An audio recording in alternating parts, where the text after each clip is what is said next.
Mukunda jewellers April 19న చందానగర్లో గొప్పగా ప్రారంభం. విఏపై అన్ని శాఖలలో 20% తగ్గింపు. ఈ ఆఫర్ ఏప్రిల్ 27 వరకు మాత్రమే. సో అరెస్ట్ల గురించి అన్నారు కాబట్టి ప్రస్తుతం అదే నడుస్తుంది, అరెస్ట్ల పర్వం నడుస్తుంది. చాలా మంది వైసీపీ నాయకుల్ని మీద కేసులు పెట్టారు అంటున్నారు. ఇటీవల కాలంలో మొన్న చూసాం భారతి గారి మీద ఓ వ్యక్తి చేబ్రోలు కిరణ్ అనే వ్యక్తి చేసిన వ్యాఖ్యలు. అఫ్కోర్స్ అది అందరూ ఖండించాల్సిన విషయం, ఆయన అలా మాట్లాడడం తప్పు అనేది. వాళ్ళే ప్రభుత్వంలో ఉన్నప్పటికీ అతను అరెస్ట్ చేశారు, చర్యలు తీసుకున్నారు. అయినా కూడా ఇంకా వైసీపీ వాళ్ళ మీదే విమర్శలు చేస్తూ వస్తుంది. అంత డ్రామా. చేబ్రోల్ కిరణ్ కి ఫోన్ చేసిందే చంద్రబాబు నాయుడు, ఆయనే మాట్లాడించారంటారా? ఐటీడీపీలోకి చేర్చిందే లోకేష్, వాళ్ళ చేత ఇలాంటి మాట్లాడించిందే వాళ్ళు. ఇప్పుడు చేబ్రోల్ కిరణ్ మీరు నాకు ఒక సిస్టర్గా నేను ఆ మాట అనకూడదు, కానీ చేబ్రోల్ కిరణ్ అనేవాడు ఒక బాస్టర్డ్. వాడు ఒక బాస్టర్డ్. నేను మళ్ళీ నొక్కి వక్కాణించి చెప్తున్నా. ఎందుకంటే వాడు విమర్శించని వ్యక్తి లేరు.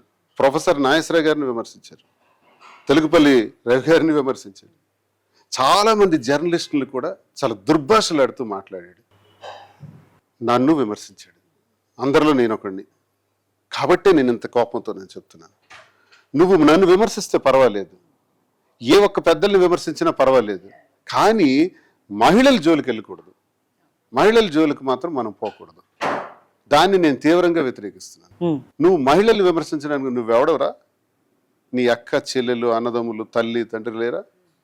నీ ఇంట్లో ఆడపిల్లలు లేరా? మహిళల్ని ఇష్టానుసారం విమర్శిస్తావా? నీకు భారతి గారు సాక్షాత్ వైఎస్ జగన్మోహన్ రెడ్డి గారు సత్యం, ఆవిడ ఎప్పుడైనా రోడ్డు మీద అసలు మనం చూసామా ఆవిడ్ని?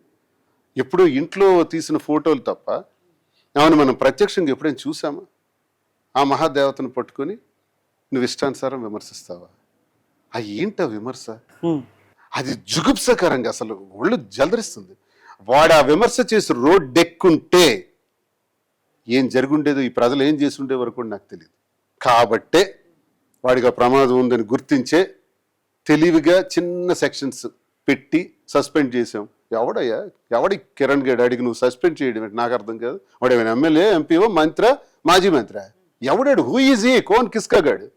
ఆడి కుటీరం, ఆడి బ్రతుకు చూశాను నేను అక్కడ మొన్న. నీ తండ్రి ఎవరో మంచం బెడ్ రీడన్గా ఉన్నాడు, నీ తల్లి ఒక నిరుపేదరాలు లా ఉన్నారు.